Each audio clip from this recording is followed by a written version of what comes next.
Les objectifs de production, on a reconduit l'objectif de la campagne passée, c'est 180 000 tonnes. Et donc, nous sommes actuellement en train de préparer cette nouvelle campagne, principalement l'approvisionnement en intrants des producteurs. Le rythme est un peu lent par rapport à nos attentes, mais nous espérons pouvoir mettre à la disposition des producteurs les quantités nécessaires pour avoir une très bonne production. Et il y a aussi tous les produits de traitement pour lutter contre les nuisibles de la culture du coton. Et donc, je peux dire présentement, ça ne se passe très bien pour la préparation de la campagne 2024-2025. Le bilan 2023 est très positif. D'abord, nous avons fait un résultat net de 3,6 milliards de francs CFA, qui n'était pas attendu compte tenu de l'attaque du coton par les jacites de la campagne 2022-2023, qui a fait chuter la production de près de 50%. Pas seulement pour le Mali, mais pour l'ensemble de la sous-région ouest africaine. Et donc, cette année, malgré cette attaque, nous affichons un bénéfice net de 3,6 milliards et nous pensons que ça c'est un très très bon résultat qui était inespéré. Et bien sûr que par rapport à la campagne 2021-22, nous avions fait un bénéfice net de 10 milliards.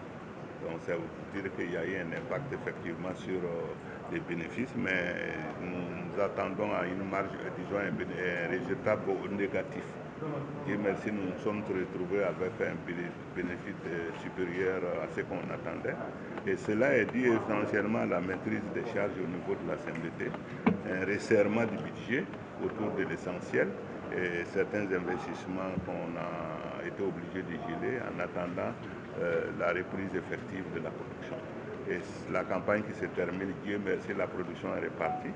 Et je crois savoir le Mali est le seul pays, après la crise des jacites, où la production a augmenté. Aujourd'hui, c'était le bilan du budget 2023, son exécution. Et le budget 2024 a déjà été adopté lors du premier conseil de la fin de l'année qui a adopté le budget pour l'année 2024. C'est ce qui nous permet de fonctionner.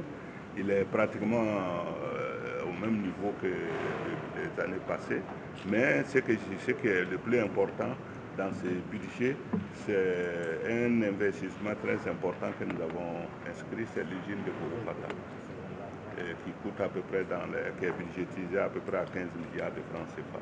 Donc la première pierre a été déposée par le ministre d'État chargé de l'administration territoriale. Le problème du budget au niveau de chaque société, cette année, le budget que nous avons adopté 2024, nous avons été obligés, compte tenu de la baisse du coût du coton sur le marché mondial, de faire une réduction de près de 8 milliards. Ces 8 milliards de réduction ne va pas affecter la campagne à venir, mais c'est seulement le report de certains investissements qui n'auront pas d'impact immédiat sur la production à venir. Donc, ce qui devrait nous permettre de pouvoir vendre sur le marché. Et vous avez vu, la question a été posée. On a eu des stocks reports de 2023, et des stocks reports pour les années antérieures et pour cette campagne qui vient de se terminer. Le coton se vendait très mal parce que tout simplement le prix sur le marché mondial était supérieur, inférieur du moins au seuil de rentabilité calculé par la CNDT. C'est ce qui a fait un réagissement au niveau des coûts essentiels de fonctionnement pour nous permettre de pouvoir le écouler, parce qu'on doit rembourser les dettes qui nous ont permis d'acheter des cotons. Et je voudrais profiter justement de votre question pour rassurer l'ensemble des producteurs qui seront tous payés. Ils seront tous payés. Certains font la confusion entre la trésorerie et la capacité de payer le coton aux producteurs. C'est deux mécanismes complètement différents. Le coton se paye par un pool bancaire où les fonds sont mis à la disposition de la CNDT et à la vente du coton, 80% sont réservés pour rembourser les prêts. Une fois que le prêt est payé, le reste de l'argent revient à la CNDT. Et les gens pensent que la CMDC, si on a des tensions de trésorerie, ça va affecter le paiement des producteurs. Ça n'a aucun rapport. Et je rassure les uns et les autres par rapport à ça, parce que les gens, quand ils ne comprennent pas, au lieu de demander, ils diffusent n'importe quel type d'information.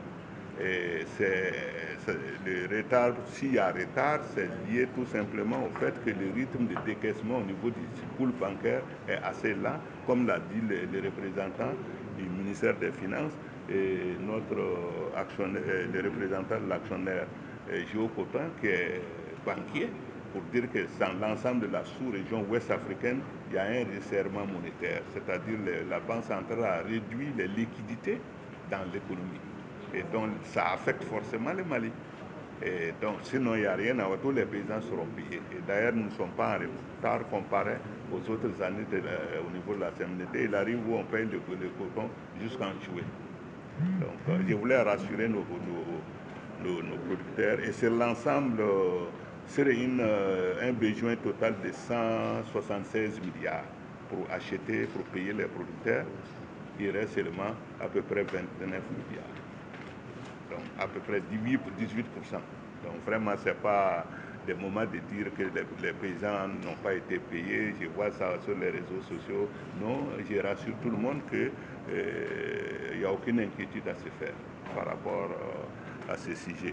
Il y a aussi l'approvisionnement en intrants que les producteurs soulèvent.